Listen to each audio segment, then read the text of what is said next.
The survey results would show that more Filipinos are in favor of impeaching. 41% favor impeachment VP Sara. And that cannot be supplanted by any massive rally, by any group, especially if that group is a minority group espousing a minority position. That's not the position of most Filipinos as shown. Pwede na!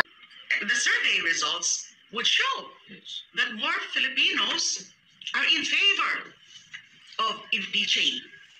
41% favor. 2 hours later. No.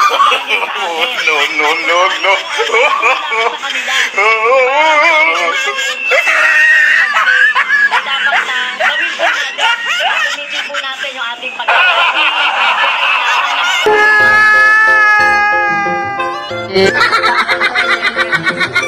Rally sa mga opisina nila, gawin natin yon para ma-convince natin sila. Okay. Maraming po salamat, Congresswoman Franz Castro. Palakpakan sa natin. Natutulog ako, nagising ako sa bunga nga niyo. Congresswoman Franz Castro. Ngayon mga kaibigan,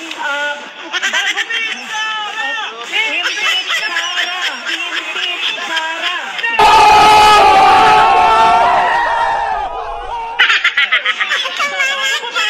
Yan ang sinasabi ni Dilima na 41% majority ng mga Pilipino ay pabor sa impeachment laban kay VP Sara Duterte. Ito ang katibayan mga idol, 41%. Talagang pakasinungaling. Ayan mga idol, oh. Wala kang makitang tao, walang ka-traffic mga idol sa 41% na sinasabi ni Laila de Lima. Sobrang nakakahiya yung mga sinasabi niya dito mga idol. Ito ang katunayan mga idol na sinungaling talaga mga idol. 41% daw ang may gusto na ma-impeach si VP Sara Duterte. Ito yung sinasabi niya mga idol na majority sa mga Pilipino na pabor daw na ma-impeach si VP Sara Duterte. Pahiya ngayon si Laila de Lima mga idol. Yung sinasabi niyang 41%. Ayan, tingnan nyo mga idol. Daw kabuti lang mga idol. Nilalangaw. Nilalangaw mga idol. Ayan ba sinasabi yung 41%? Tapos yan bang sinasabi mong majority sa mga Pilipino na pabor sa impeachment? Mayahiya ka naman sa sinabi mo, Ma'am Laila de Lima. Tingnan mo tong tinapatan mo sa 41% na pabor sa impeachment ni VP Sara Duterte. O tingnan mo yan, oh. Tingnan mo yan, namuti. Namuti. Punong-puno ng mga tao. Eh yung 41% mo doon sa EDSA, napuno ba yung kalsada? Napuno ba? Na-traffic ba yung kalsada? Pahiya ka ngayon, di ba?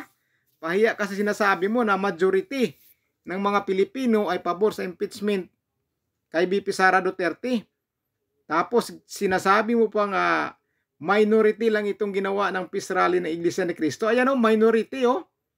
Minority ba yan ma'am? Hindi na nga makita yung kalsada.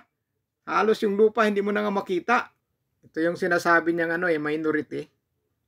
Kakahiya naman yung mga sinasabi niya. Kita niyo mga idolo, punong-puno ng tao. Tinapatan nila. Tinapatan nila doon sa EDSA Shrine saka doon sa People Power Monument.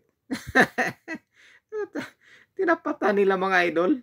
Yung pangtapat nila mga idol, hindi pa nga ata umabot ng 2,000 yun eh. Nilalangaw eh. Papatawa talaga ako talaga. Kayo na humusga mga idol sa mga pinagsasabi ni Laila de Lima mga idol. Ito na po yung katunayan mga idol oh. Ito po ang ebidensya na sinasabi niyang majority daw ang pabor sa impeachment ni VP Sara Duterte. Pero yung sumama sa sinasabi niyang 41%, wala pang 3,000 o 2,000 yun.